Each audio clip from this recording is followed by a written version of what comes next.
Je voudrais saluer la présence de Agnès Monet, vice-présidente exécutive en charge du site de Lagune. Bienvenue à vous. Amis de la presse, installez-vous. Installez-vous. Nous allons démarrer. On reçoit maintenant le président du CSP, le docteur le ministre Justin Katina Koné, président du CSP, du Conseil stratégique et politique du PPACI. Aujourd'hui, ce jeudi 22 juin et 29 mai 2025, il animera donc le 37e numéro de la tribune PPACI qui porte sur deux thèmes. Le premier thème, la manipulation des données et des comptes publics. Quel héritage le pouvoir RAGP laissera-t-il à la Côte d'Ivoire à la lumière de l'expérience sénégalaise? Et en deuxième point, la convention d'évacuation sanitaire pour privilégier dissonance entre le discours officiel et les réalités sur l'état sanitaire de la Côte d'Ivoire. Amis de la presse, recevez maintenant le ministre Justin Katina Koné.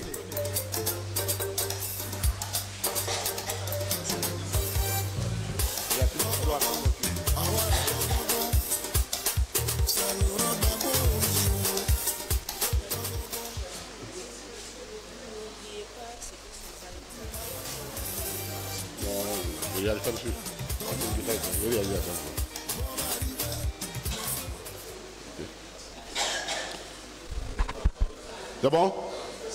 Merci. Camarade président exécutif, camarade secrétaire général du parti, camarade président de l'inspection, camarade représentant la présidente du comité de contrôle, camarade VPE, camarade secrétaire général adjoint, membre du CSP, chers amis, membre de la direction, chers amis, la cellule de la communication, chers amis journalistes, merci d'être venus à notre rendez-vous habituel malgré le temps de pluie. C'est la période de pluie. Et puis une petite anecdote, chez moi je suis un rainmaker. Ouais, dans ma culture, oui. Je suis issu de la famille qui fait tomber la pluie. Voilà. Donc, vous comprenez pourquoi, lorsque je dois... Ceux qui sont, ou bien n'est pas là, quand ils sont allés m'accompagner au retour de mon exil, ils ont été très bien mouillés. Hein? Ils ont été très bien mouillés, donc je ne suis pas surpris. Chers amis, la presse, merci d'être venus. Merci d'être venus parce que nous allons aborder deux sujets qui sont très importants. Nous allons aborder ces sujets en rapport avec la foi que nous avons que le président Laurent Gbagbo revient au pouvoir en 2025. Et cette foi fait que nous puissions anticiper sur un certain nombre de réflexions. Et ce qui se passe ailleurs doit nous concerner et surtout nous permettre donc de nous préparer en tant que parti politique tout en dénonçant, mais en même temps de nous préparer de l'éventuelle, je demande la grande possibilité de rencontrer ces mêmes problèmes. La tribune d'aujourd'hui porte sur deux points. Il s'agit de s'interroger. Est-ce que ce qui s'est passé au Sénégal avec la falsification des comptes publics pour pouvoir rester dans les normes économiques, les ratios demandés, est-ce que la Côte d'Ivoire est à l'abri quand on regarde la similitude des deux économies? Ça, c'est la première des questions. Deuxièmement, il y a la question encore scandaleuse, le scandale que les gens veulent minimiser, mais qui reste pour nous une question scandaleuse. D'ailleurs, la direction du parti a largement fait, il y a quoi, lundi, une conférence de presse sur la question, sur l'accord qui a été signé entre la compagnie Corsair et l'État de... Enfin, certaines institutions. Et il faut... On ne va pas revenir sur la déclaration déjà très bien faite et forte de notre parti, mais soulever des questions d'ordre technique qui nous interrogent et qui nous permettent de savoir quelle est la nature, la gouvernance du RHDP. Et évidemment, vous comprendrez quand nous allons rentrer dans les détails sur la santé, sur les données de santé telles qu'elles ont été fournies par nos techniciens. Je voudrais saluer le ministre Issa Malik, président de l'inspection, tous les camarades qui sont de la santé, tout et autres, qui nous ont donné des chiffres. Et quand on a fini de regarder ces chiffres, on comprend pourquoi eux, ils sont obligés d'aller se soigner là-bas. Donc voici les deux sujets. Alors de quoi s'agit-il pour le premier point? C'est une approche didactique pour que nous comprenions le monde dans lequel nous sommes, comment des gens peuvent contrarier une révolution, même casser l'espérance d'un peuple qui a élu quelqu'un sur un programme, alors que dans la réalité, les décideurs et ceux qui détiennent les manelles de pouvoir sont ailleurs. C'est ce qui s'est passé au Sénégal. Et nous allons prendre le cas du Sénégal, nous allons le rapprocher au cas de la Grèce, et vous allez comprendre pourquoi est-ce que ça nous inquiète ici. De quoi s'agit-il? Au Sénégal, le 24 mars 2024, Diomaye Faye a été élu président sur la base d'un programme du PASTEF, qui est leur parti politique, qui est un programme de rupture totale avec ce qu'on a l'habitude de voir. Un programme de rupture auquel a massivement adhéré le peuple sénégalais, qui remettait en cause, ce programme remet en cause un certain nombre de principes fondamentaux de l'ordre établi et qui maintient les pays africains dans une certaine logique économique et sociale. Ils ont décidé, eux, de rompre avec. C'était leur volonté. Et le peuple les a suivis massivement parce qu'ils ont gagné l'élection présidentielle au premier tour et ils ont gagné l'élection législative de façon écrasante. C'est dire que le peuple sénégalais veut la rupture, voulait la rupture, et cela ressemble exactement trait pour trait à ce que nous vivons aujourd'hui, parce que le peuple ivoirien veut effectivement sortir de l'ornière dans laquelle on plonge, le RHDP les plonge. Donc, rupture, programme de rupture, décision forte, programme social hardi.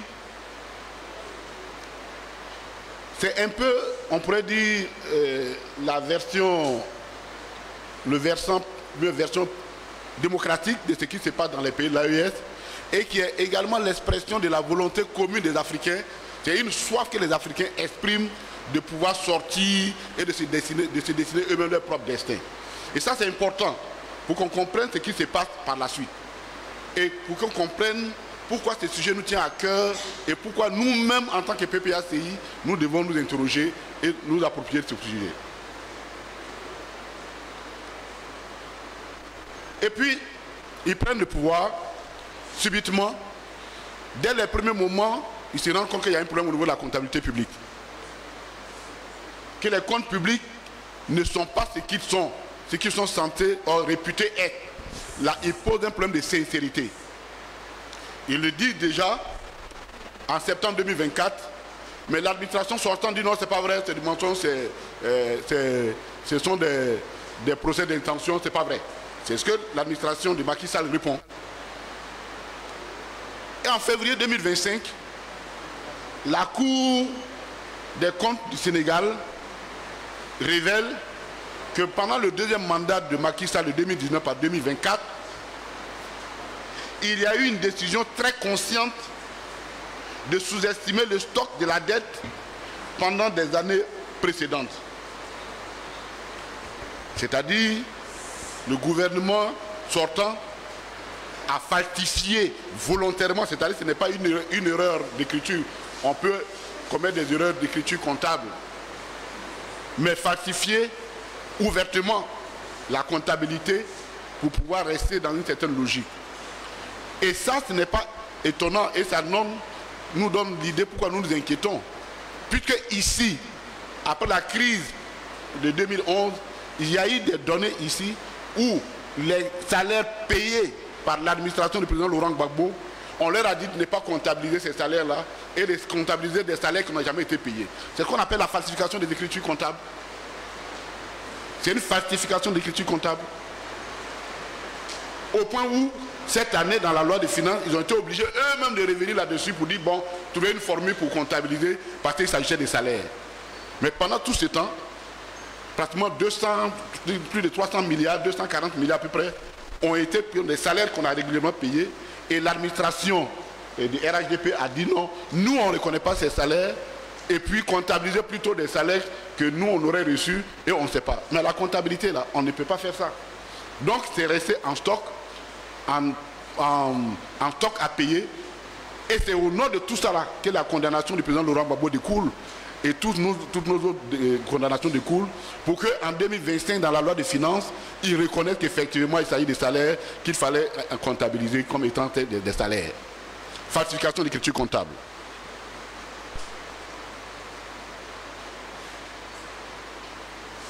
Et, en ce qui concerne le Sénégal, une délégation de FMI va venir confirmer que l'équivalent de 4200 milliards de dettes ont été volontairement occultés par l'administration sortante.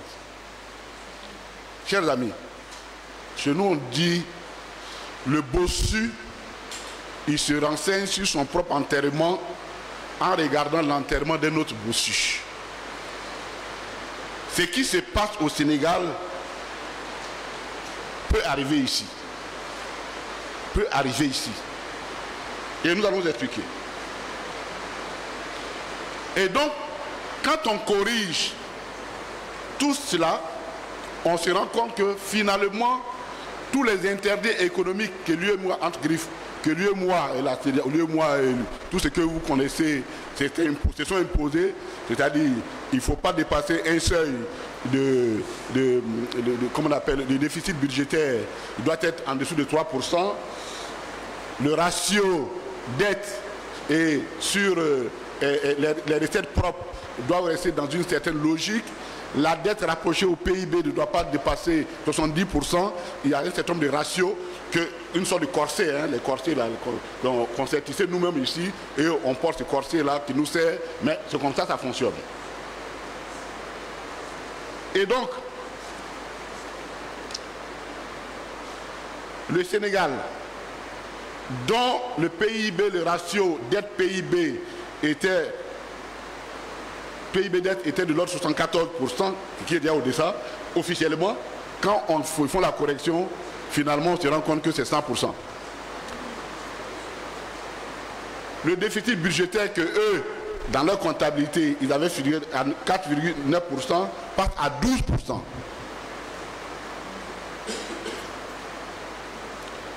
Et donc, et comprenez très bien, le FMI, se basant sur ça, décide de geler les accords qu'ils avaient déjà avec l'ancienne administration et donc dit il faut renégocier un nouveau partenaire avec nous. Première chose, dans la foulée, les agences de notation diminuent et cassent les notes du Sénégal. Mais pourquoi c'est important de le dire? Parce que du coup, le Sénégal est obligé, quand on casse vos notes, donc vous apparaissez comme des pays à risque, et donc votre dette, votre emprunt devient plus cher à l'international. Voilà. Pour simplifier, je prends lui le PEC à la banque là. Si le PEC a plus d'argent que moi dans notre banque, quand je vais demander crédit, le PEC et moi on n'a pas les mêmes risques. On va regarder, lui là il peut payer pour lui, mais toi là tu n'es pas très sûr. Donc on n'a pas les mêmes risques, on n'est pas traité de la même façon. C'est exactement la même façon que les États fonctionnent. Donc les agents de notation disent, ok le Sénégal, on casse vos notes, qu'est-ce qui va se passer finalement? Les nouvelles autorités se sont coincées. Elles sont coincées. Parce que comment appliquer le programme pour lequel elles ont été élues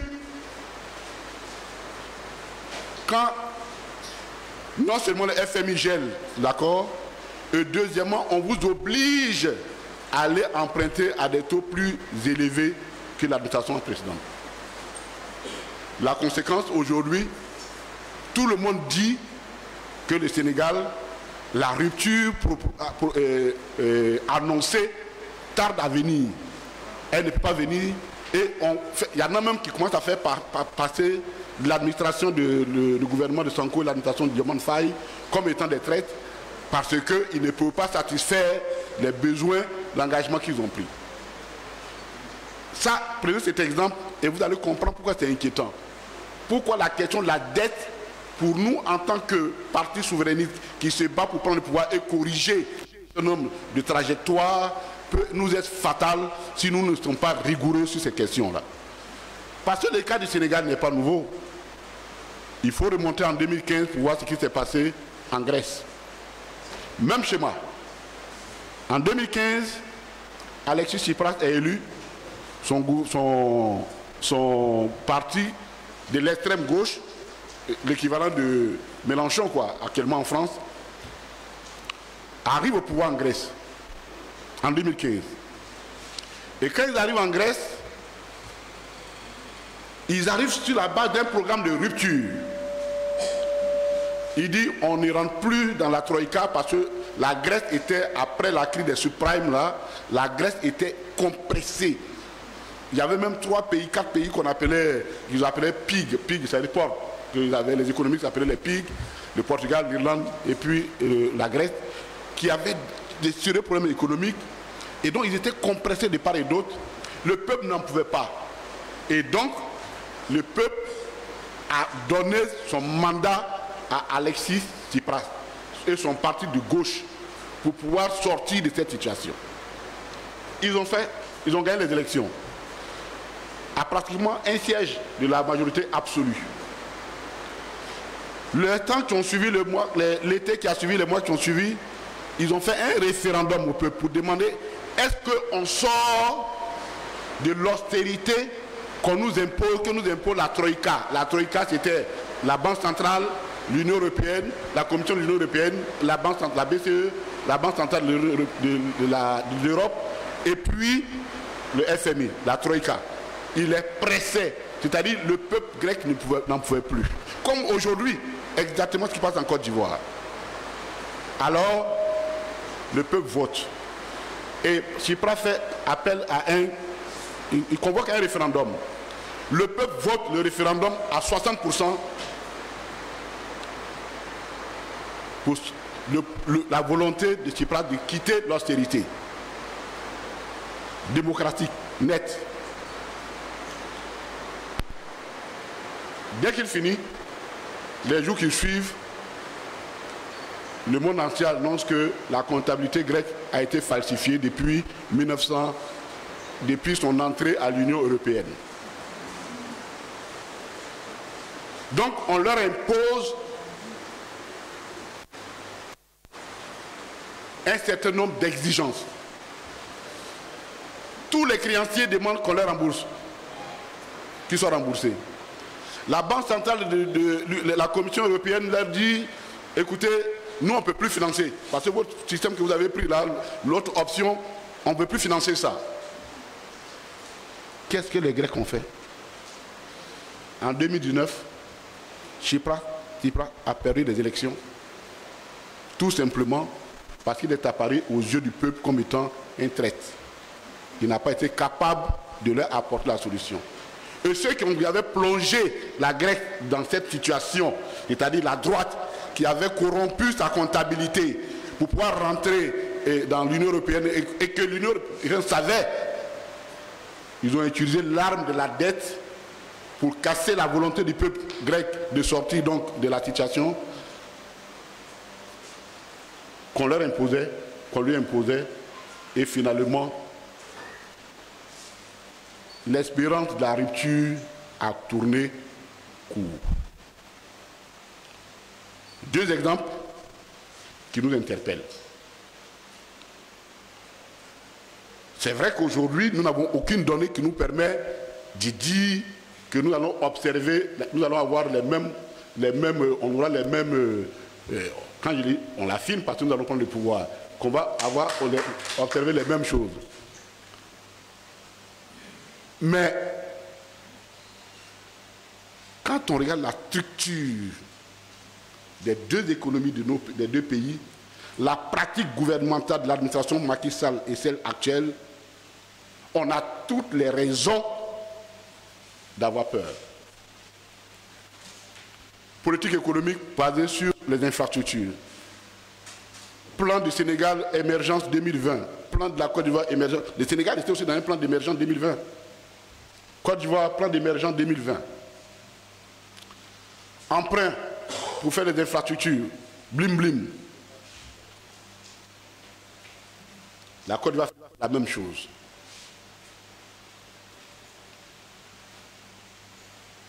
Structure économique.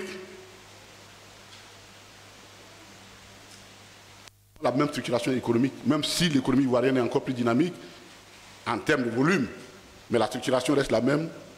Faiblesse de la production interne, faiblesse de la production industrielle, secteur informel puissant, incapacité à mobiliser les ressources propres internes, ainsi de suite, c'est la même situation. Et extraversion, voilà, de notre économie, une économie extravertie, ainsi de suite. Donc, nous sommes dans la même structuration. C'est pourquoi nous nous inquiétons. Et quand nous nous inquiétons, nous interpellons des acteurs internes et externes qui ont manqué leur devoir au Sénégal, et nous interpellons ces mêmes acteurs ici parce que nous, et dans notre réflexion, on ne va pas accorder une immunité à des personnes qui sont conscientes qu'elles ont fait du faux et à leurs complices qui en étaient informés. Donc les dirigeants de RAIDP, c'est pour leur dire ceci. L'audit de la dette en Côte d'Ivoire, elle aura lieu. Et quand elle a lieu, s'il y a de la falsification, partout où vous serez, on va vous chercher, vous allez venir payer notre argent. Ça me paraît évident parce qu'il faut qu'on commence à attirer l'attention des uns et des autres sur cette façon de faire. On souhaite ne pas retrouver la même situation. Même si au plus profond de nous, parce qu'aujourd'hui, autant que tu veux, vous demandez à un quel est le volume de la dette, il va te dire un montant. 30 minutes, il demande à la même personne, il va te donner un autre montant.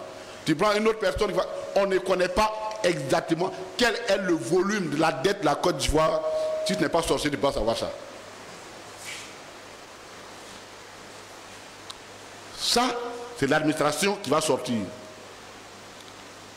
Il reste la Cour des comptes. C'est vrai que la Cour des comptes du Sénégal, aujourd'hui, elle apparaît comme elle va jouer le rôle de héros parce que c'est elle qui a révélé. Mais enfin, on est quand même curieux de savoir pourquoi c'est maintenant. Pendant 5 ans, ils ont jugé les comptes de Macky Sall, de l'administration Macky Sall, et puis subitement, quand il s'en va, qu'ils retrouvent la plénitude de leurs compétences, et il dit, ah oui, non, non, non, il y a eu du vol, comment on appelle, la corruption. Non. Un magistrat reste un magistrat. Tu ne peux pas couvrir les manquements graves d'une administration dont tu es censé contrôler et matin pour dire non, moi je vais geler les héros. Non. Ça aussi, on ne peut pas, l'immunité là, il ne peut pas sortir de l'immunité parce qu'on aura du mal à croire que pendant 5 ans, les magistrats de la Cour des comptes du Sénégal n'ont pas compris qu'il y avait quelque chose. Mais quand je parle de la Cour des comptes du Sénégal, je regarde également la Cour des comptes de Côte d'Ivoire. S'il s'avère que ces genres de falsifications existent et que volontairement vous cachez ça, vous serez tenu responsable également. Aucune immunité ne peut être donnée à quelqu'un qui accorde la complicité à une falsification de la comptabilité publique.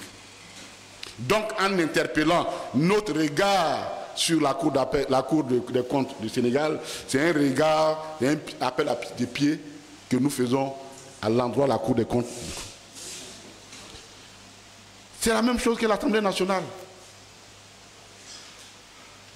C'est vrai, les députés, excusez-moi, mais c'est la même chose. Vous avez, la loi vous dit que vous avez le droit, c'est vrai que c'est très restreint et il faut qu'on sorte de ça aussi.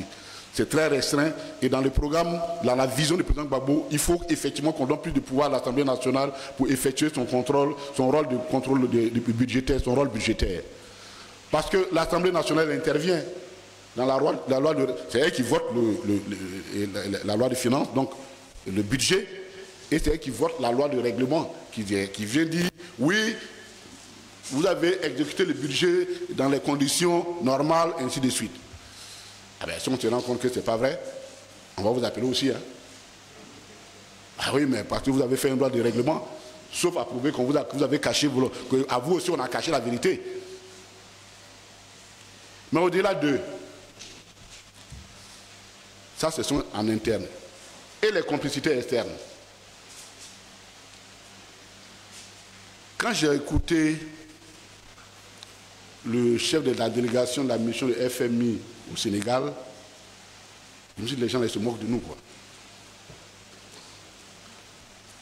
Il dit que lui, il est surpris. Eux sont surpris, vraiment, c'est pas possible, ainsi de suite. Je rappelle que le FMI est le gendarme des économies du monde depuis 1944. Et le FMI avait un programme signé avec l'administration précédente, sous certaines conditions qu'il venait évaluer régulièrement. Le FMI ne peut pas venir nous dire qu'eux là, ils n'étaient pas au courant de ce qui s'est passé au Sénégal. Ça, j'aurais du mal à comprendre. Alors il faut qu'on s'inquiète.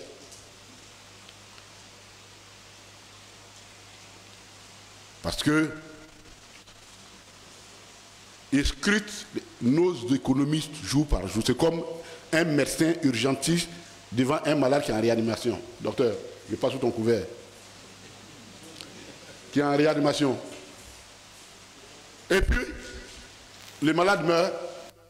On vient de dire non, le malade là, en cachette, il n'a plus automédication. Il n'a plus de médicaments qui n'étaient pas, qui n'avaient pas été prescrits par le médecin, et puis c'est ça qui l'a causé. Mais enfin, on va quand même demander des comptes à l'urgentiste. Ton malade qui était dans le coma, là, comment il s'est débrouillé pour prendre le médicament, lui seul pour manger et puis mourir? L'urgentiste, il y a un problème dessus. Donc on ne peut pas scruter nos économies tous les jours et puis nous dire on est surpris. Non, on n'est pas surpris. C'est des décisions politiques. Et quand vous allez voir, dès que le FMI a pris sa décision, les agents de notation, elles aussi se sont proclamées sentinelles des économies et qui donnent des notes. Oui, toi, tu as bien travaillé, B+, toi, tu n'es pas B-, ainsi de suite. Et au vu de ça, les marchés financiers, les marchés des capitaux fonctionnent, entretiennent des rapports en tenant compte de ces notations. Mais ils notent à partir de quoi alors?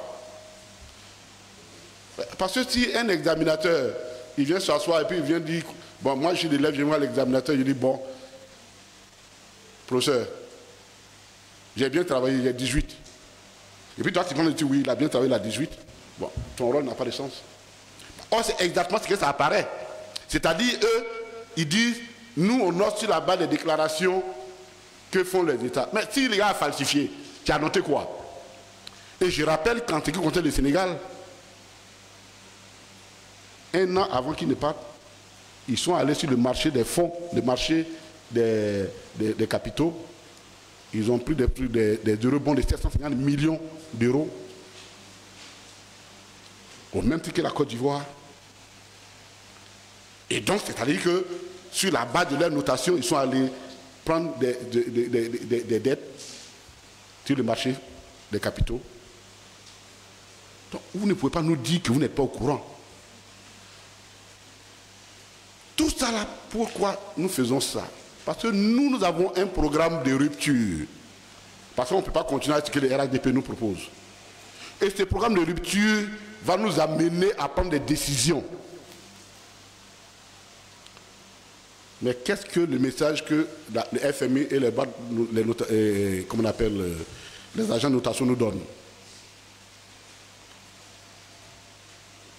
Si ce que vous voulez faire, ça ne nous arrange pas, On va regarder dans votre comptabilité, on va trouver les comptes faux et on va vous imposer des ruptures, on va vous imposer des restrictions qui vont limiter votre volonté de rupture. Donc la question de la dette devient absolument un instrument hautement politique. C'est un instrument de domination. C'est pourquoi on ne cessera jamais de dire qu'il faut que nous fassions attention à la dette. Et nous ne sommes pas les seuls, même les plus grands économistes, comme l'ancien directeur, président de la Banque mondiale, dit. Tant que la dette est soutenable, c'est-à-dire que la dette à long terme, c'est-à-dire qu'on faisait la dette à long terme avant, elle permettait donc de faire des investissements à long terme. Aujourd'hui, dans nos économies, y compris en Côte d'Ivoire, la dette à court terme est de l'ordre de 30%. C'est-à-dire les dettes prises pour gérer des urgences. Je vais simplifier pour ne pas fatiguer les gens des termes économiques, est de seulement 30%. C'est-à-dire non seulement la dette, elle est privatisée. Avant 2000, c'était la dette privée était de l'ordre de 13%. Maintenant, elle est autour de 51%. Maintenant, les dettes à court terme qu'on prend représentent 30% du stock de la dette des pays africains. Donc, à tout point de vue, nous sommes en train d'être étranglés. Et donc, quand nous allons venir au pouvoir, ils vont nous faire sortir ça. Ah oui, on a regardé vos comptes, c'est pas clair. Bon, ainsi de suite, ainsi de suite, ainsi de suite. Nous leur disons que c'est maintenant, ils n'ont qu'à aller contrôler la comptabilité du gouvernement en place pour nous dire quelle est la réalité des comptes de la place. Parce que le peuple ne va pas suffire pour les turpitudes des autres. Nous n'allons pas porter le poids des autres. Je disais, comment on appelle, un article du Monde, en faisant le bilan annuel, l'an 1 de l'administration Bachirou, il dit la rupture a été moins profonde que ce qui était attendu. Et c'était avec beaucoup de soulagement d'ailleurs que l'article est écrit. Il le disait avec beaucoup de soulagement. Mais comment voulez-vous que ceux qui sont élus se présentent devant leur peuple? Quel regard on porte sur eux? Chers amis, on a voulu faire ce point-là. Il est très détaillé dans le document qu'on va vous le mettre. Il est vraiment bien fouillé. Mais on a voulu faire ce parallèle pour que vous compreniez pourquoi nous inquiétons sur la question de la dette. Et la question de la dette, il faut qu'elle soit clarifiée. Et elle sera clarifiée pour que chacun assume et prenne sa part de responsabilité. Ce qui se passe au Sénégal, c'est déjà passé en Grèce. Et ça peut bien se passer en Côte d'Ivoire. Parce que nous avons les mêmes, nous sommes en face de la même structuration et de la même philosophie économique. Ça, c'était le premier point. Le deuxième point concerne la Convention pour les heureux élus.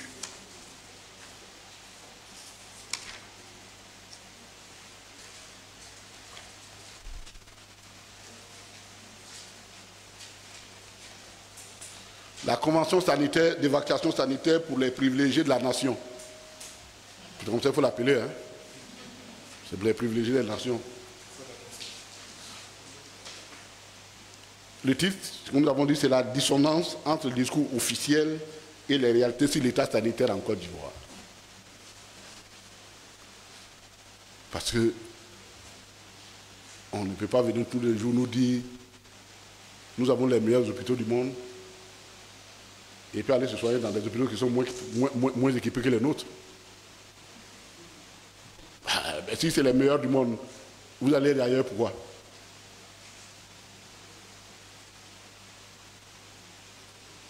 Sauf s'ils ont des guérisseurs en France, là-bas. Peut-être les pathologies, c'est des guérisseurs qu'il faut voir. Ils ne peuvent pas trouver dans le droit. Non, soyons sérieux. Le parti s'est prononcé déjà sur cette question et nous n'allons pas cesser, malgré on entend des allégations des uns et des autres, d'ailleurs qu'on va leur répondre. Ce matin, on a entendu le président de l'Assemblée nationale qui essaie de se justifier sur l'injustifiable et on va leur répondre. La question est d'autant plus importante que nous allons convoquer un CSP spécialement sur cette question-là pour écouter nos députés, puisque ensemble, les aligner, ensemble les accuser.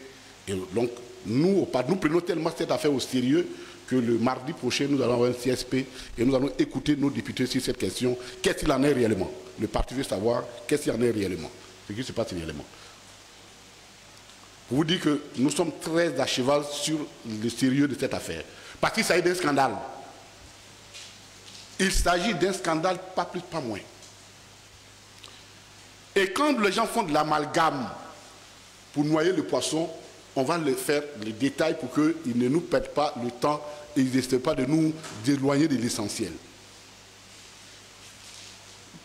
Il nous a été révélé au cours d'une cérémonie somptuaire que les institutions de la République de Côte d'Ivoire ont signé un accord de transport avec une compagnie aérienne. Bon, on a fini certainement sa publicité que... On va dire le nom, mais moi je ne voulais pas dire le nom pour l'enregistrer à la publicité. Et que celle-ci consiste à faire des abattements sur les billets d'avion. Tenez-vous bien, pour les membres des institutions et pour leurs familles. Et on va apprendre le même jour que ce n'est pas tout. Et ce n'est pas de la bouche de n'importe qui. La présidente du Sénat, très heureuse de nous annoncer qu'eux aussi, en plus de ça, ils ont négocié des abattements avec l'hôpital, des facilités avec l'hôpital américain de Paris pour bénéficier davantage pour aller se soigner là-bas. Eux et leurs enfants. Elle a bien précisé famille, collaborateurs, tout. Voyez-vous, pourquoi nous parlons de dissonance, qui veut dire incohérence? Il y a deux éléments qui nous interpellent. Premièrement, la question de droit que nous nous posons. Parce qu'on est dans quel pays? On doit se poser, et c'est la question que le PPAC se pose, quel est le cadre juridique de cette convention?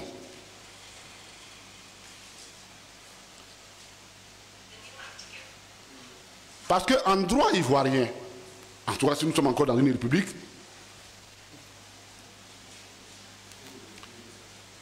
l'État interagit avec le privé dans ce qu'on appelle de façon générique les commandes publiques. C'est-à-dire, l'État, l'administration passe des commandes. Et les noms les mieux connus, c'est les marchés publics.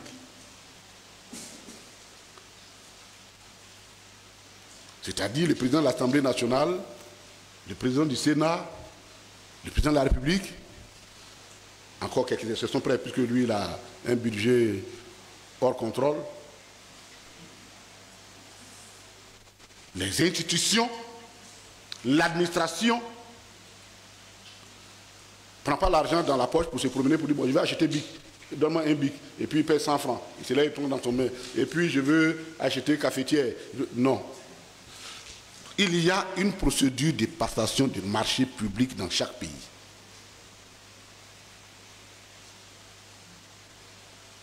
La question qu'on se pose, cette convention relève de quelle nature juridique? Est-ce qu'il s'agit d'un marché public au sens défini que lui donne l'ordonnance qui régit l'ordonnance 2019-679 du 24 juillet 2019 portant sur les marchés publics, et qui définit le marché public comme étant un contrat écrit conclu à titre onéreux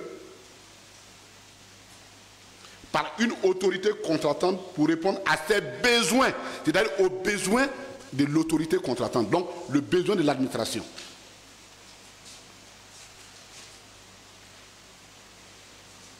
En matière de travaux, de fournitures ou de services. Voici comment l'article 1er définit, de cette ordonnance définit les marchés publics. Et le même article définit ce qu'on appelle autorité contractante. La personne morale de droit public ou de droit privé ou l'entité mentionnée à l'article 2 du présent code signataire d'un marché public. Et l'article 2 va plus loin. L'article 2 du Code des marchés publics précise que les marchés passés par les institutions, structures ou organes de l'État créés par la Constitution, la loi ou les règlements, pour toutes leurs dépenses de fonctionnement et d'investissement sont soumis au présent Code. Il s'agit notamment de la présidence de la République, de l'Assemblée nationale, du Conseil économique, social, environnemental et culturel et de toute autre institution similaire. C'est-à-dire que ces structures-là ne peuvent en aucun cas rentrer en rapport économique ou financier avec un privé en dehors du cadre régi par cette loi-là. Mais quand on lit la combinaison de ces points, on dit que c'est pour les besoins de l'institution. Et c'est là où nous ne sommes pas d'accord avec les gens RADP. Ils se rentrent dans tout. Que l'Assemblée, et la dernière fois, le SG avait bien développé, le PEX, ils avaient bien développé ça ici. Que le gouvernement ou ses institutions, pour raison de bonne gestion, disent oui, nous avons des obligations internationales qui nous obligent à voyager. Oui, on peut négocier avec une compagnie ou n'importe quoi pour diminuer les frais de transport. Oui, ça peut rentrer dans le cadre d'une gestion normale, à condition qu'on nous détermine. Est-ce que c'est par appel d'offres qu'ils ont fait, public, ou bien c'est un gré à gré? Si c'est un gré à gré, qu'est-ce qui les empêchait d'être urgent d'attendre que et c'est la question que Air Côte d'Ivoire, qui va rentrer pour prendre ses vols bientôt, ne puisse pas bénéficier de ce gré à gré. Voici des questions de fond qui relèvent de la gouvernance du RHDP. Le reste là, ce n'est pas ça qu'on nous intéresse. La question de fond, quelle est la nature du contrat administratif de ce marché public qui veut que des gens qui ne soient pas membres de l'institution, donc les enfants, puissent bénéficier. Quelle est la forme? Est-ce qu'ils ont lancé un appel d'offres pour dire le gouvernement ivoirien, dans le cadre de ses mouvements à l'extérieur, cherche une compagnie qui lui fait des propositions. Et puis, il y a eu appel d'offres, les gens sont rentrés dedans, ouverts. Comment ils ont fait ça? Cette convention-là, elle a été passée comment? C'est ça la question du droit. C'est ça la question fondamentale. En plus du caractère hautement immoral et indécent.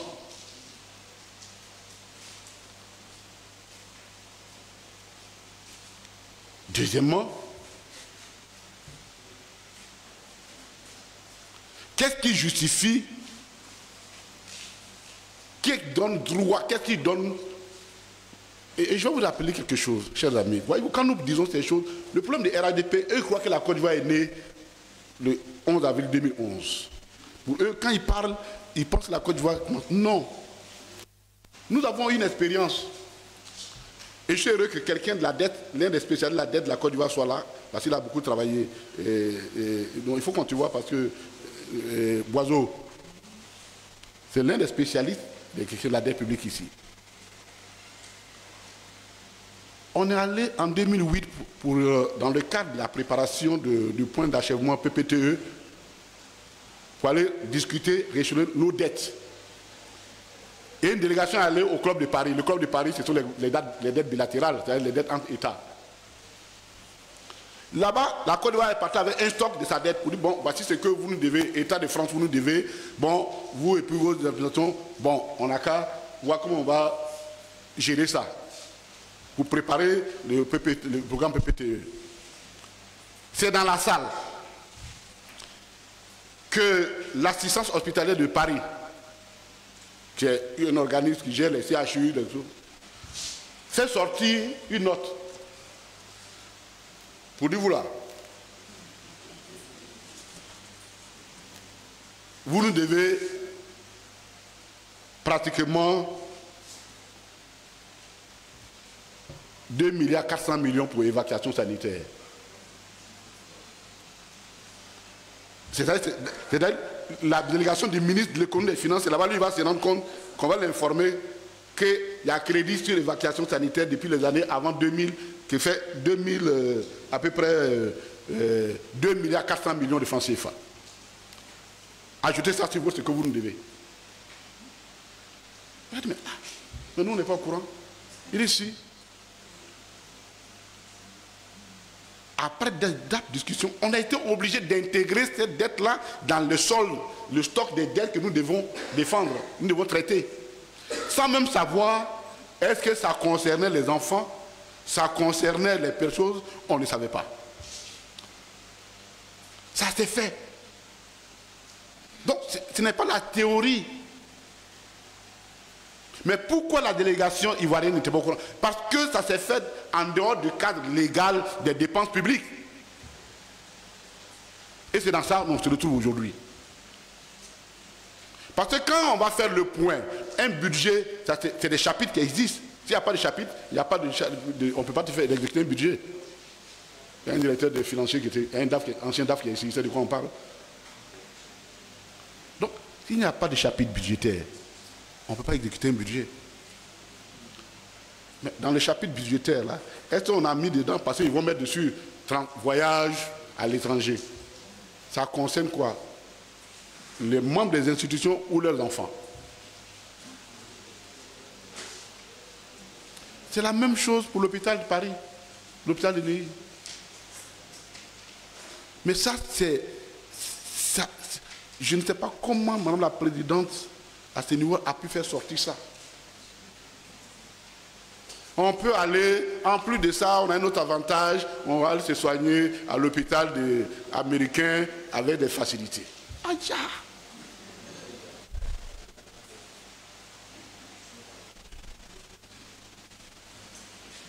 J'étais avec mon fils, qui est bon comédien, il m'a dit, mais papa, nous, on est concernés aussi, non? Il faut aller, tu vas voir si on est concernés. Non. S'il vous plaît. Mais pourquoi nous disons qu'il y a cette dissonance? Et c'est le dernier point. C'est que dans la réalité, le RHDP va nous laisser un héritage sanitaire grave. Et c'est ce qu'il fuit. Parce que tu ne peux pas, quelques jours avant, aller inaugurer un hôpital à Bouaké en disant qu'on y trouve tout ce qu'il faut ailleurs.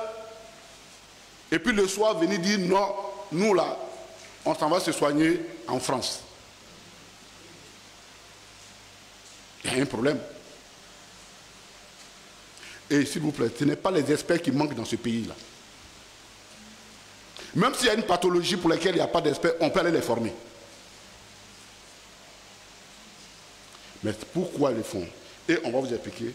Parce que leur système de santé est mauvais. Et ce sont leurs propres chiffres que nous allons prendre pour illustrer. Merci aux médecins, merci à vous qui avez fait les recherches pour nous permettre d'avancer là-dessus. Et on va vous donner les chiffres et le classement que nous représentons.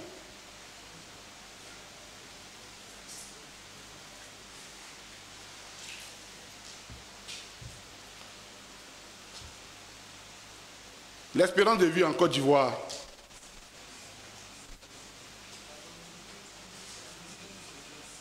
Nous sommes 41, on occupe la 41e place sur 54 pays. Non, non, c'est pas moi qui le dis, hein, c'est écrit. Allez-y, l'OMS, prendre l'OMS, vous allez voir. 2024, pour le dernier qu'on a sorti, qu'on consulte, hein, en 2023, c'était encore plus grave. Hein. Bon, ils se sont débrouillés, ils disent qu'ils ont avancé quelque part. On est la Côte d'Ivoire, qui a l'économie la plus performante du monde, comme ils le disent. La première puissance économique de l'Afrique de l'Ouest, à la deuxième après le Nigeria. L'espérance de vie, 41e place. Même le Libéria est devant nous. Le Togo est devant nous. La Mauritanie est devant nous. Non, je vous l'ai dit. Je vous l'ai dit. Le Ghana, le Sénégal, le Rwanda, la Mauritanie, l'espérance de vie de la Côte d'Ivoire, d'après les petits calculs, ils disent que c'est 61,94 ans. C'est ce qu'ils disent. Quand on sait que chez moi là-bas, il y a au moins 60% des décès qui ne sont pas déclarés. Bon, donc, c'est ce qu'on déclare, c'est ce qu'on fait pour faire la moyenne. Le Ghana, c'est 65,5 ans. Le Sénégal, 68,68 ans. Le Rwanda, 69 ans. La Mauritanie, 68 ans. Le Gabon, 68 ans. Le Cameroun, 66 ans.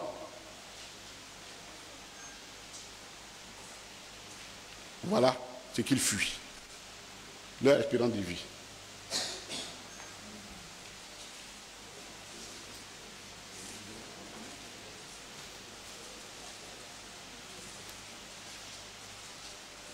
Ils ont créé quelque chose qu'ils appellent CEMU.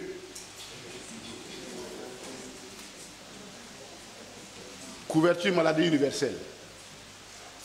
Voyez-vous, le problème de nos pays, c'est que on fait la politique avec la haine. Et la politique avec la haine, ça ne passe pas. Nous, là, on a réfléchi sur l'AMU. Ça nous a pris des expériences du travail. À cause de leur guerre qu'ils nous ont faite, on n'a pas été capable de la mettre en œuvre. Mais les données sont là, techniques sont là. Ils ont créé quelque chose qu'ils appellent CEMU.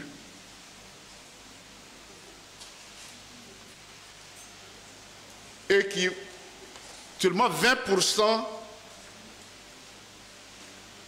c'est-à-dire il y a 60% de la population qui est théoriquement couverte, mais dans la réalité, il n'y a que 20%. Ça marche seulement pour 20% réellement, 20%. Le truc là, c'est mieux. Selon les données de la Banque mondiale, la Côte d'Ivoire a l'une des rubriques de dépenses de la santé publique la plus faible. 5,3% du PIB, là où Abuja, ce qu'on appelle les accords d'Abuja voulaient que... Non, c'est pas Abuja, c'est plutôt... Ouais, Abuja voulait que on consacre 15% des dépenses, 15% du PIB aux dépenses de la santé. Nous, on a 5,3%.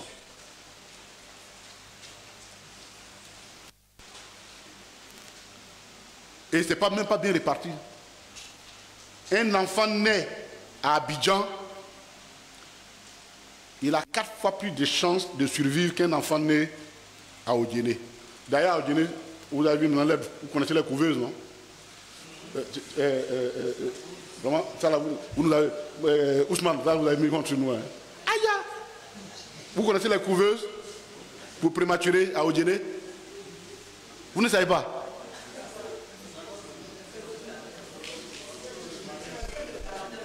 Un enfant prématuré, quand il naît avec des insuffisances immunitaires, c'est-à-dire qu'il ne peut pas respirer, la déficience immunitaire, donc on le met dans une couveuse pour lui donner ils ont tellement investi dans les couveuses à Odiéné que les prématurés, c'est dans les bouses de vaches qu'ils se couchent. Vous savez, l'enfant prématuré naît, la maman prend l'enfant et s'en va à l'abattoir pour aller coucher l'enfant et le couvrir avec les bouses de vache.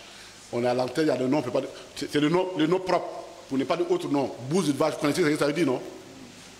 Ah non, voilà.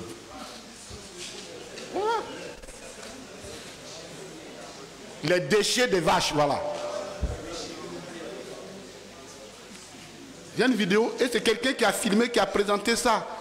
Et ça circule. Et le gouvernement n'a pas encore réagi pour dire si c'est faux ou pas. On voit les enfants couchés, les enfants nés, on voit à peine leur visage qui sont couverts par la boue de vache.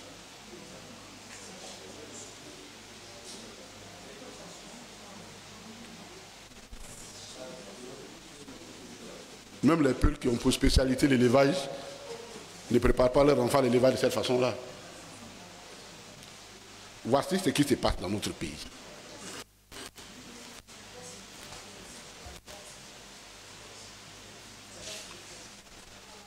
Un Ivoirien paye 60% de ses soins de sa poche, contre 35% en moyenne en Afrique de l'Ouest.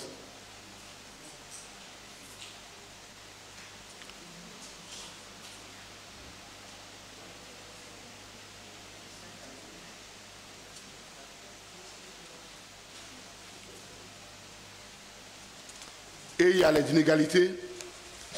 Comme le disaient les gens, pour le RHDP, Abidjan s'arrête, la Côte d'Ivoire s'arrête à Abidjan. Tout près ici, ça ne va pas loin. Selon les statistiques, 70% des équipements lourds, ce qu'on peut appeler les scanners, l'IRM, et 85% des spécialistes sont concentrés à Abidjan. Non, nous là. Nous pour lesquels on a pris les armes. Pour défendre notre cause. On n'est pas dedans.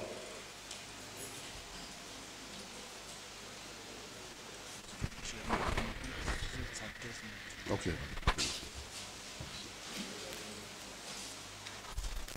Donc nous, on n'est pas dedans.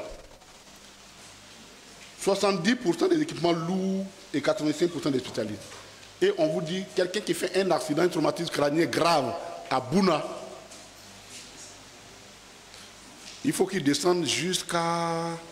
pour arriver chez les Atiers. S'il a la chance, pour avoir un scanner sur place. Mais ils ont la chance, ils ont un scanner parce qu'il y a un Premier ministre là-bas. C'est un scanner Premier ministériel. Donc, on quitte depuis Bouna, on traverse Bondoukou, on traverse l'Indénié, tout l'Indénié, et on vient certainement à Zopé qu'on peut avoir un scanner.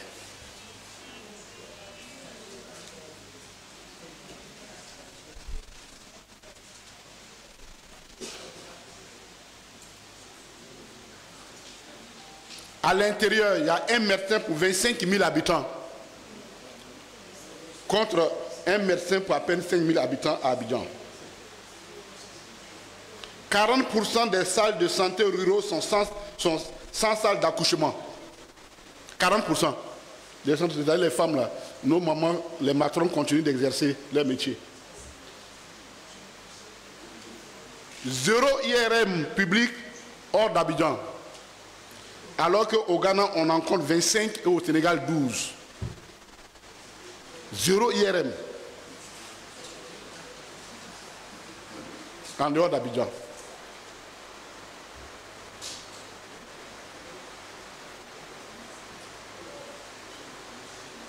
La mortalité et la morbidité. Ça aussi, le bilan accablant parce qu'il joue sur l'espérance de vie. C'est-à-dire si moi je me débrouille, je me terminerai jusqu'à 80 ans, et puis on prend, et puis il y a quelqu'un qui meurt à 1 an, quand on fait la moyenne, évidemment, bon voilà. Donc la mortalité infantile, la morbidité, ce sont des données très importantes, qui sont des facteurs importants dans le développement, dans l'appréciation d'un état de santé. La mortalité générale est élevée. Elle est de l'ordre de 9,9 pour 1000 habitants, soit 2 fois plus qu'au Rwanda, selon la Banque mondiale. Et notre pays est en tête de la liste des pays de l'UEMOA en ce qui concerne la mortalité générale. En d'autres termes, on meurt plus dans notre pays qu'au Mali, au Burkina, au Niger, au Sénégal, ainsi de suite. La mortalité infantile, elle est de 59,2 décès sur 1000 personnes. Presque 2 fois plus qu'au Ghana. La mortalité maternelle, c'est-à-dire à l'accouchement, 385 décès maternels pour 100 000 naissances vivantes. Le paludisme, 3200 enfants meurent par an, des enfants, on ne parle pas de nous autres, par an, soit la cause de 80%, fait 80% de la cause des décès des enfants.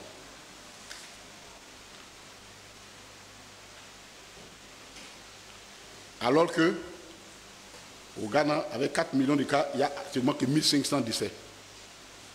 Nous, on fait le double.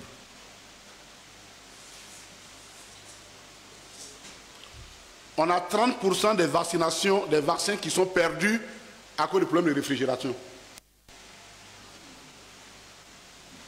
Il y a un problème de vaccin là. chercher moyen pour congeler, conserver le vaccin là. 30% se sont perdus.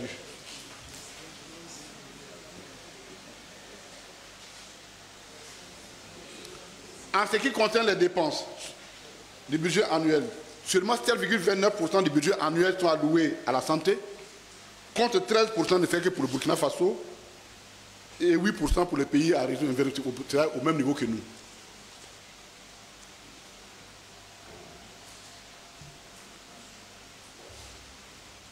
Même les ARV, c'est-à-dire les rétroviraux, tout ça, on ne vivait que grâce aux Américains. Bon, maintenant Trump est venu.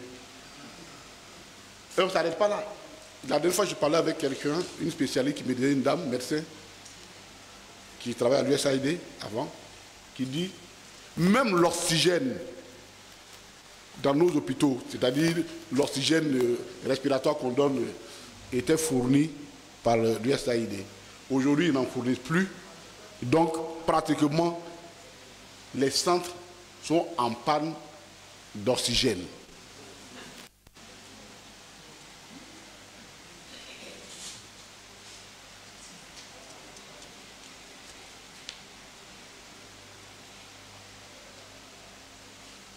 Et selon des enquêtes, il y a 35% de nos compatriotes qui renoncent aux soins de pauvreté, qui renoncent aux soins pour cause de pauvreté. Là, ils ne vont pas à l'hôpital à cause de la pauvreté. Et les femmes, quand elles vont la première fois, on leur dit qu'elles sont enceintes, allez faire, comment on appelle, l'échographie. Bon, il n'y a pas d'échographie à côté. Donc, chez moi, par exemple, il n'y a pas d'échographie à l'échographie.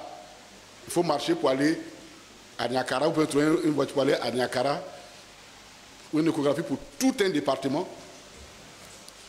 Et puis quand on arrive, on lui donne le papier, il faut payer. Elle dit non, c'est bon. Elle revient, et puis elle-même, elle écoute chaque matin le battement de son cœur, de son enfant, et puis elle décide ce qui a conduit à tenir.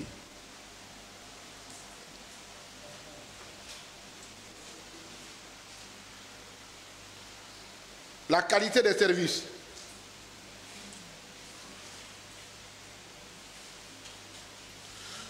Le traitement contre le diabète coûte 2 mois de revenus pour un agriculteur. C'est là ici les malades diabète là. Ça fait 2 mois de revenus pour un agriculteur. Si on achète bien son anacarde, parce qu'ils ont dit que l'anacarde c'est 450 francs le kilo. Je vous dis qu'aujourd'hui, on vend l'anacarde dans certains coins, quand tu as la chance d'avoir 150 francs, tu as la chance. Sinon c'est 200.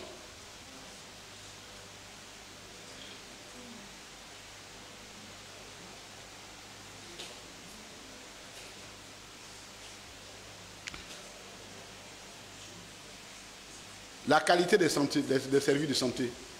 En Côte d'Ivoire, 15% des patients attrapent une infection à l'hôpital. C'est-à-dire que tu t'en vas te soigner, mais tu attrapes une nouvelle maladie là-bas. 15%. 15%. Au Sénégal, c'est à peine 8%.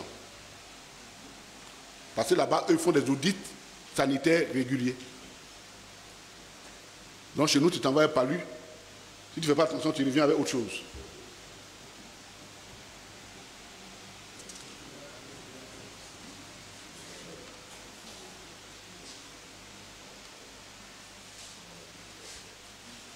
Nous dépendons totalement du système pour les vaccinations, du système Gavi, c'est-à-dire le système américain.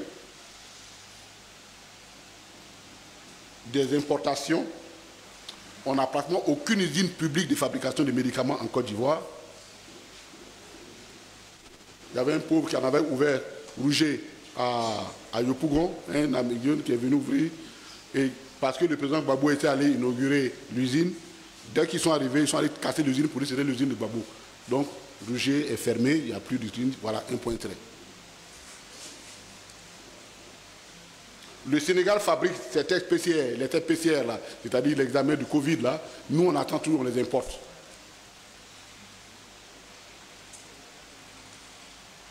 Le Maroc produit 70% de ses médicaments génériques et même en exporte vers l'Europe. Nous, 85% de nos médicaments sont importés. Et 78% des pharmacies publiques sont en rupture de stock.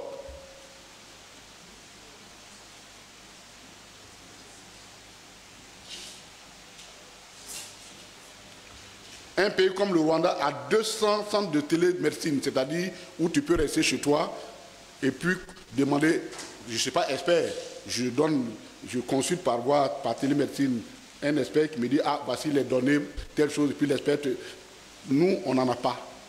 On n'en a que 12, puis ils sont à 200 au Rwanda.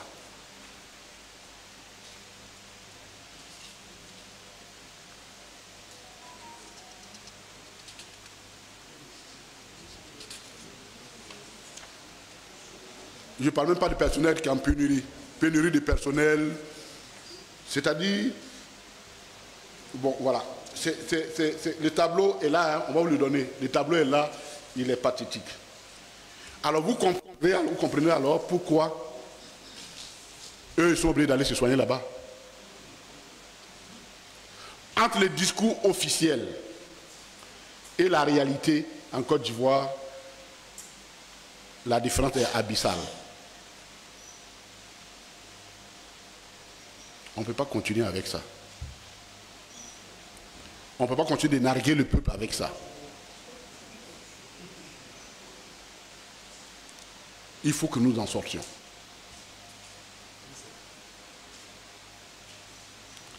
Trop de mensonges, trop de propagande inutile, trop de détournements de fonds,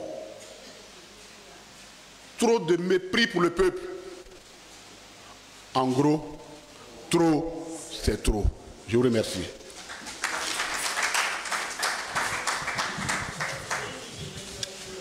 Amis de la presse. Attends, je finis rapidement. Un détail sur la gouvernance. Un détail. Je vais vous lire, vous dire, quand on dit trop, c'est trop là. Je vous lis un truc. Ferkessé-Dougou le 15 avril 2025.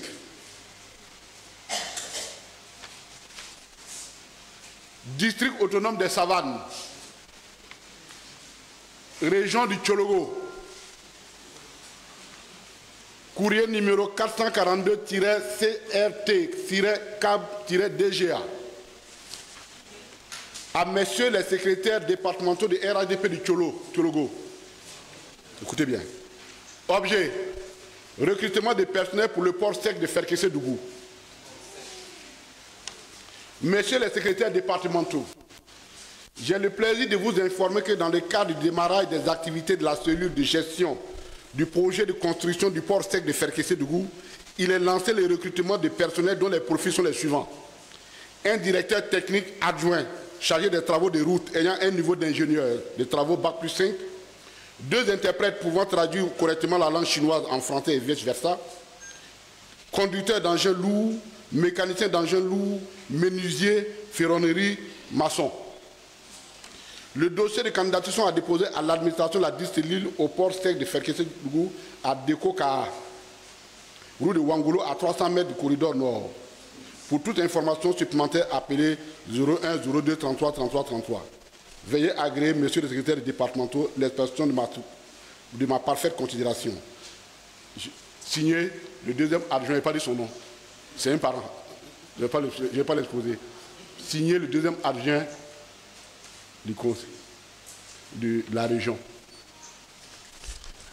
Est-ce que vous avez compris ça?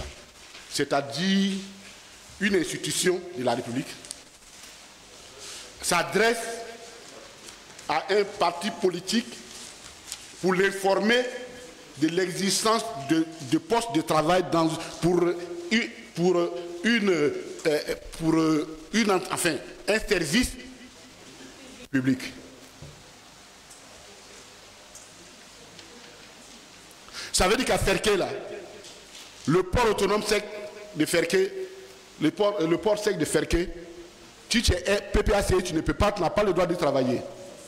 Si tu es PDCI, tu n'as pas le droit de travailler. Il n'y a que eux seuls qui peuvent travailler. C'est inacceptable ça dans un pays. Ce ne se fait pas ça dans un pays.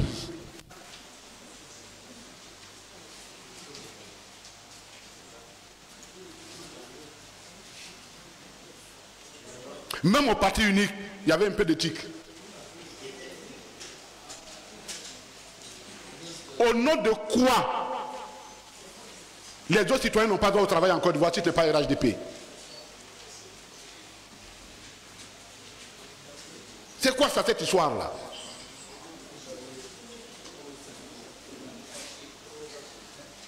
On ne peut pas accepter. Et les Ivoiriens disent trop, c'est trop. Merci beaucoup. Amis de la presse, il ne faut pas être plus clair que ça et plus éloquent. Je viens vers vous en vous demandant si vous avez l'envie de poser des questions. Le micro est à vous.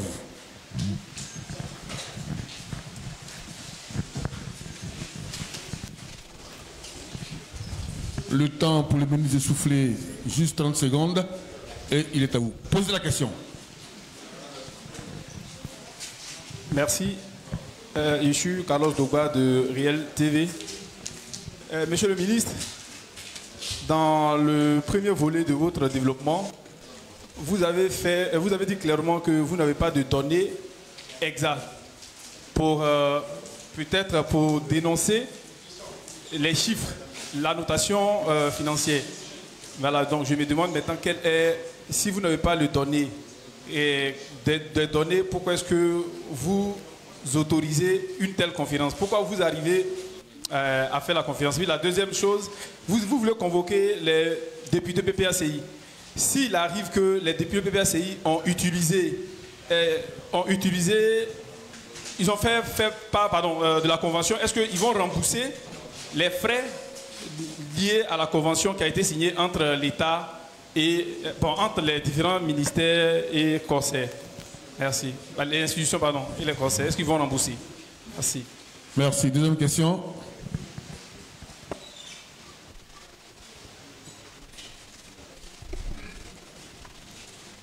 Monsieur le ministre, bonjour. Je suis Vénan Saka, journaliste pour le quotidien L'Inter. Moi, je voudrais aller dans le même sens que lui sur sa deuxième question.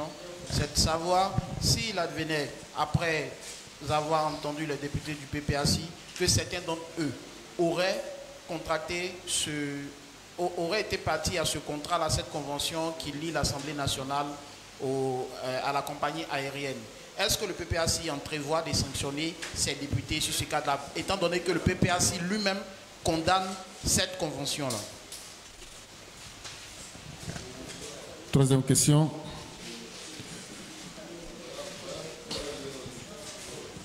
Albert Zat pour Connexion Ivoirienne. Le lundi passé, il a été révélé ici que la dernière convention qui a été signée était secrète parce que aucun élu du PPACI n'était informé de cette convention. Est-ce que vous infirmez ou vous confirmez ou infirmez?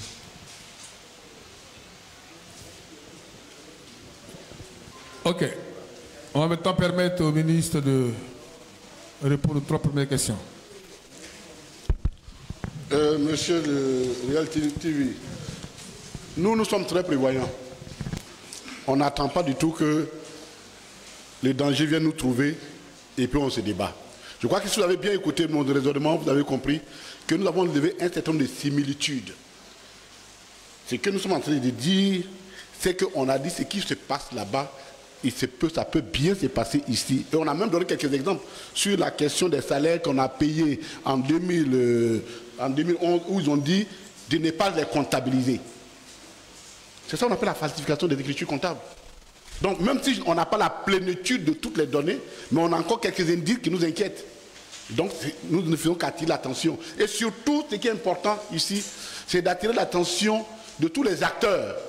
Que nous, il ne faut pas qu'ils attendent et que nous prenions le pouvoir et venons faire sortir des éléments pour contrecarrer notre programme de gouvernement que nous avons prévu pour les Ivoiriens. Comme ça s'est fait contre l'administration de Diomaye Faye. Donc notre approche elle est très logique. On n'attend pas du tout que le mal nous arrive avant de le faire. C'est de la prévention. Et je crois que c'est très important. Maintenant, je crois qu'il faut que on fasse très attention. On va écouter nos députés, et je réponds en même temps à vos choses. On va les écouter pour savoir qu'est-ce qui s'est passé réellement. Est-ce qu'ils étaient au courant ils avaient la plénitude de la connaissance de ce qui s'est passé. Nous sommes pour le moment au stade des informations. Quand nous serons suffisamment informés, le communiqué qui suivra d'autres rencontres, vous serez communiqués, vous serez informés. Mais le problème, il ne faut pas faire la part des choses. Si effectivement, nous, les deux députés, allaient se soigner à l'hôpital américain avec une réduction, bon, ben ça, on va lui demander au nom de quoi il a fait. Au nom de quoi il a fait. Maintenant, si c'est les frais, je dis quelqu'un, je vous ai dit qu'il faut faire la part des choses. Tant qu'il s'agissait de prendre un moyen pour diminuer les dépenses publiques, en faisant un accord pour l'intérêt de l'État et des structures de l'État, il n'y a pas de problème.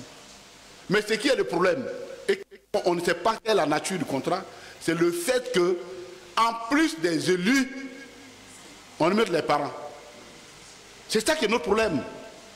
Et effectivement, si l'un de nos députés a bénéficié de ça, bon, on avisera. Mais tant que c'est pour aller, quelqu'un aller en mission, on envoie en mission et puis tu bénéficies de ces choses en tant que député. C'est-à-dire, le scandale n'est pas lié comment on appelle, au fait qu'on ait pris des dispositions pour diminuer les frais de fonctionnement de nos structures. Non. C'est ce qui accompagne là qui fait le scandale. Je crois qu'il faut qu'on fasse la part des choses. Bon, sanction des députés, on vient de répondre à c'est la même réponse. Hein. Bon, la dernière question,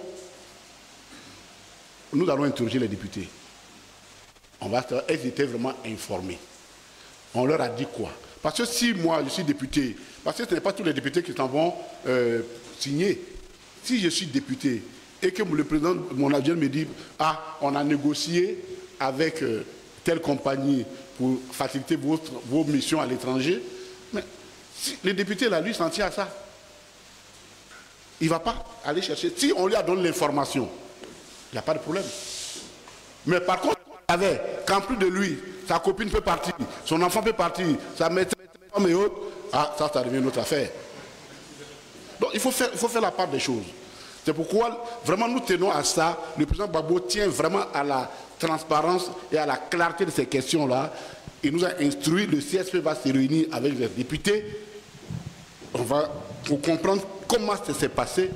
Et si eux-mêmes ont été trompés, parce qu'ils avaient été trompés, c'est-à-dire on est venu nous dire, mais on ne vous dit même pas le fond des choses. Vous ne savez même pas qu'on a assis dans votre dos pour vos enfants, et puis vos enfants ne sont même pas informés. Donc tout ça, ça fait partie des questions qu'on va leur poser, et ce qui sortira, vous serez informés. Est-ce qu'on est bon pour les questions? Ok. Merci beaucoup. Monsieur le ministre, quel est votre dernier mot? Nous faisons, de plus en plus, nous parlons aux Ivoiriens, nous attirons leur attention sur un certain nombre de faits. Je pense que très bientôt, le secrétaire général même sera obligé de vous convoquer encore parce qu'on va de surprise en surprise dans ce pays-là. C'est-à-dire qu'il y a des choses auxquelles un homme normal n'y pense pas, ne pense pas, et puis on vient vous les donner et on les découvre. Le président n'a pas lancé le slogan « trop, c'est trop pour rien ». Il y a de l'exaspération. Il y a de l'exaspération. Et quand nous faisons ça, c'est pour interpeller à la fois les autorités, mais attirer l'attention du peuple aussi sur ce qui se passe dans ce pays. Notre pays va mal. Et c'est le sens du mot « trop, c'est trop ». Retenez ça. Trop, c'est trop. Et quand trop, c'est trop, il faut dénoncer trop, c'est trop. Je vous remercie.